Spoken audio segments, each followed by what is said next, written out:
അസ്സലാമു അലൈക്കും വറഹ്മത്തുള്ളാഹി വബറകാതുഹു. ബിസ്മില്ലാഹി വൽഹംദുലില്ലാഹ് വസ്സലാത്തു വസ്സലാമു അലാ അഷ്റഫി റസൂലില്ലാഹ് വഅലാ ആലിഹി വസഹ്ബിഹി അജ്മഈനൽ ഫായിസീന ബിറളില്ലാഹ്. അമ്മാ ബഅദ്.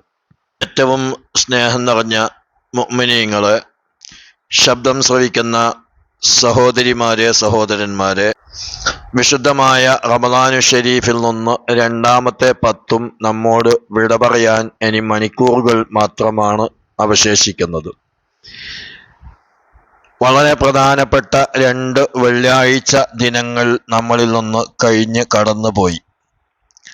ഇതൊക്കെയും നാം ഉപയോഗപ്പെടുത്തിയിട്ടില്ലെങ്കിൽ ഇനി ബാക്കിയുള്ള 2 വെള്ളിയാഴ്ച കൃത്യമായി ഉപയോഗപ്പെടുത്തണമെന്ന് ആദ്യമേ ഓർമ്മപ്പെടുത്തിക്കൊണ്ട്, ഇന്ന് ഈ വെള്ളിയാഴ്ച ദിനത്തിൽ നിത്യവും പതിവാക്കേണ്ട മഹത്തായ 4 സൂറത്തുകളും അതുപോലെ തന്നെ ദിക്റുമാണ് പറയുന്നത്. അതോടൊപ്പം തന്നെ വെള്ളിയാഴ്ച ദിവസം നാം പാരായണം ചെയ്യാറുള്ള സൂറത്തുൽ കഹഫിനെ സംബന്ധിച്ചുമാണ് ഇന്ന് പറയാൻ ഉദ്ദേശിക്കുന്നത്.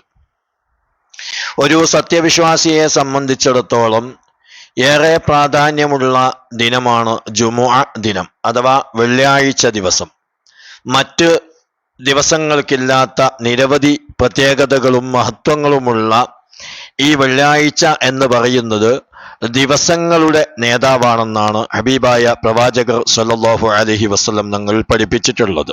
വെള്ളിയാഴ്ച ദിനത്തിൽ ഒരാൾ മരണപ്പെടുകയാണെങ്കിൽ ഖബർ ശിക്ഷയിൽ നിന്ന് അയാൾക്ക് സംരക്ഷണം ലഭിക്കും. അതാണ് എല്ലാ മുഅ്മിനീങ്ങളും വെള്ളിയാഴ്ച രാവിലോ പകലിലോ ഞങ്ങളെ നീ മരിപ്പിക്കണേ അല്ലാ എന്ന് ദുആ ചെയ്യുന്നതിൻ്റെ ലക്ഷ്യവും. വിശുദ്ധമായ വെള്ളിയാഴ്ച എന്ന് പറയുന്നത് വ്യാഴാഴ്ച മഗ്രിബ് മുതൽ ആരംഭിക്കുകയാണ്.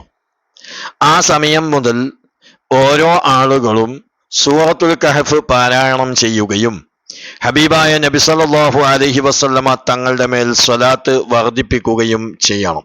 വെള്ളിയാഴ്ച ദിവസത്തിൽ രാവിലെ കുളിക്കുന്ന സമയത്ത് ജുമുഅയുടെ സുന്നത്തായ കുളി കുളിക്കുന്നു എന്ന് കരുതുകയും അതുപോലെ ജുമുഅയ്ക്ക് വേണ്ടി പ്രത്യേക വസ്ത്രം ഒരുക്കി വെക്കുകയും പോകുമ്പോൾ സുഗന്ധം പൂശുകയും കഴിയുന്ന ആളുകളൊക്കെ പള്ളിയിലേക്ക് നടന്നു പോവുകയും കഴിയുന്നതും നേരത്തെ പോവുകയും അഥവാ നേരത്തെ പോകാൻ കഴിഞ്ഞില്ലെങ്കിൽ ഖതീബ് മിമ്പറിൽ കയറുന്നതിന് മുമ്പെങ്കിലും പള്ളിയിൽ എത്താൻ ശ്രമിക്കുകയും ചെയ്യുക എന്നതൊക്കെ ഒരു വിശ്വാസിയെ സംബന്ധിച്ചിടത്തോളം ഒഴിച്ചുകൂടാൻ പറ്റാത്ത കാര്യങ്ങളാണ്. അതുമാത്രമല്ല, പള്ളിയിലെത്തിക്കഴിഞ്ഞാൽ അല്ലെങ്കിൽ രാവിലെ സുബഹി നിസ്കരിച്ചാൽ വീട്ടിൽ നിന്ന് സൂറത്തുൽ കഹഫ് പാരായണം ചെയ്യാത്ത ഒരൊറ്റ വിശ്വാസിയും ഉണ്ടാകരുത്. ആരെങ്കിലും വെള്ളിയാഴ്ച ദിവസം സൂറത്തുൽ കഹഫ് പാരായണം ചെയ്താൽ 2 വെള്ളിയാഴ്ചകൾക്കിടയിലുള്ള അത്രയും പ്രകാശം അല്ലാഹു സുബ്ഹാനഹു വ തആല അവനിക്ക് നൽകുന്നതാണ് എന്ന് നബി സല്ലല്ലാഹു അലൈഹി വസല്ലം തങ്ങൾ പഠിപ്പിച്ചിട്ടുണ്ട്. അതോടൊപ്പം തന്നെ ദജ്ജാല് പുറപ്പെടുകയാണെങ്കിൽ ദജ്ജാലിന്റെ ഫിത്നയിൽ നിന്ന് വരെ അവനിക്ക് സംരക്ഷണം നൽകപ്പെടുന്നതും ആണ്. ഒരാൾ അൽ കഹഫ് സൂറത്തിന്റെ ആദ്യത്തെ 10 ആയത്തും അവസാനത്തെ 10 ആയത്തും നിത്യവും പതിവാക്കുകയാണെങ്കിൽ ഏത് സമയത്ത് ദജ്ജാൽ പുറപ്പെട്ടാലും ആ ദജ്ജാലിന്റെ ഫിത്നയിൽ നിന്ന് അവനിക്ക് സംരക്ഷണം ലഭിക്കുന്നതാണ്. അപ്പോൾ ഇക്കാര്യം നാം ഓരോരുത്തരും മനസ്സിലാക്കിക്കൊണ്ട് ജീവിതത്തിൽ പകർത്താൻ ശ്രമിക്കണമെന്ന് ഓർമ്മപ്പെടുത്തുകയാണ്. ഇനി ഈ വെള്ളിയാഴ്ച ദിവസം പ്രാർത്ഥന വർദ്ധിപ്പിക്കേണ്ട ദിവസമാണ്. വളരെയധികം പ്രാർത്ഥനയ്ക്ക് ഉത്തരം കിട്ടുന്ന ദിവസമാണ് വെള്ളിയാഴ്ച. അതില് വളരെ പ്രധാനപ്പെട്ട ഒരു സമയമാണ് ഖതീബ് 2 ഖുതുബയുടെ ഇടയിൽ ഇരിക്കുന്ന സമയം. പ്രാർത്ഥനയ്ക്ക് ഉത്തരം കിട്ടുന്ന മഹത്തായ ഒരു സമയമാണ്. ഉപയോഗപ്പെടുത്താൻ ശ്രമിക്കണമെന്ന് ഓർമ്മപ്പെടുത്തുകയാണ്. ഇനി ഈ വെള്ളിയാഴ്ച ദിവസം നാം പതിവാക്കേണ്ട വളരെ പ്രധാനപ്പെട്ട 4 സൂറത്തുകളും ഒരു ദുആഉമാണ് പറയുന്നത്. എത്ര വലിയ കടക്കാരനാണെങ്കിലും ആ കടങ്ങളൊക്കെ ഈ ദുആ എല്ലാ വെള്ളിയാഴ്ചയും പതിവാക്കുകയാണെങ്കിൽ അല്ലാഹു തആല വീട്ടാനുള്ള വഴി തുറന്നു തരുന്നതാണ്. അത്രയും മഹത്വമുള്ള ദുആ ആണ് പറയുന്നത്. ആദ്യം ഇമാം സലാം വീട്ടി ദുആ കഴിഞ്ഞു അവിടെ നിന്ന് എഴുന്നേൽക്കുന്നതിന് മുമ്പ് ദുനിയവിയായ സംസാരങ്ങൾ സംസാരിക്കുന്നതിന് മുമ്പ്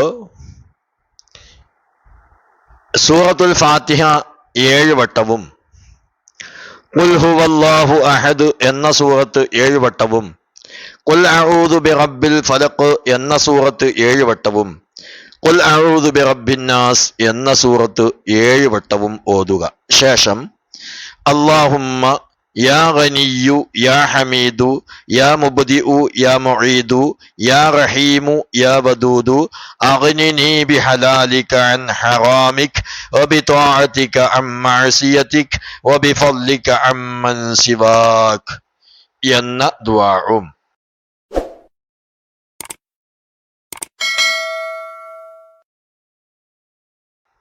ഇത്രയും പതിവാക്കുകയാണെങ്കിൽ അടുത്ത ആഴ്ച വരെ അള്ളാഹുവിന്റെ പരിപൂർണ സംരക്ഷണത്തിൽ അവനിക്ക് നിൽക്കാൻ സാധിക്കുകയും അവന്റെ എത്ര വലിയ കടങ്ങളാണെങ്കിലും അള്ളാഹു വീട്ടാനുള്ള വഴി തുറന്ന് കൊടുക്കുകയും ചെയ്യുന്നതാണ് എന്ന് മനസ്സിലാക്കിക്കൊണ്ട് ഇത് ജീവിതത്തിൽ പകർത്താൻ നാം പരിശ്രമിക്കണമെന്ന് ഓർമ്മപ്പെടുത്തി അള്ളാഹു സുബ്ഹാനഹു വ തആല നമ്മുടെ ഓരോ പ്രവർത്തനങ്ങളും നമ്മിൽ നിന്ന് കബൂൽ ചെയ്യുന്ന രൂപത്തിലുള്ളതാക്കി തരുമാറാവട്ടെ എന്ന് ദുആ ചെയ്തുകൊണ്ട് ഇൻഷാ അള്ളാഹ് ലൈലത്തുൽ ഖദ്റുമായി ബന്ധപ്പെട്ട കാര്യങ്ങളൊക്കെ അടുത്ത വീഡിയോയിൽ ഉണ്ടാകുമെന്ന് ഓർമ്മപ്പെടുത്തി ഈ വീഡിയോ കാണുന്ന എല്ലാ ആളുകളും കഴിയുന്നവരൊക്കെ ഒന്ന് ലൈക്ക് ചെയ്യുകയും നിങ്ങളുടെ കുടുംബ സുഹൃത്തുക്കളിലേക്കും മറ്റ് സുഹൃത്തുക്കളിലേക്കും ഷെയർ ചെയ്യുകയും സപ്പോർട്ട് ചെയ്യുകയും ചെയ്യണമെന്ന് ഓർമ്മപ്പെടുത്തി. അസ്സലാമു അലൈക്കും വറഹ്മത്തുള്ളാഹി വബറകാതുഹു.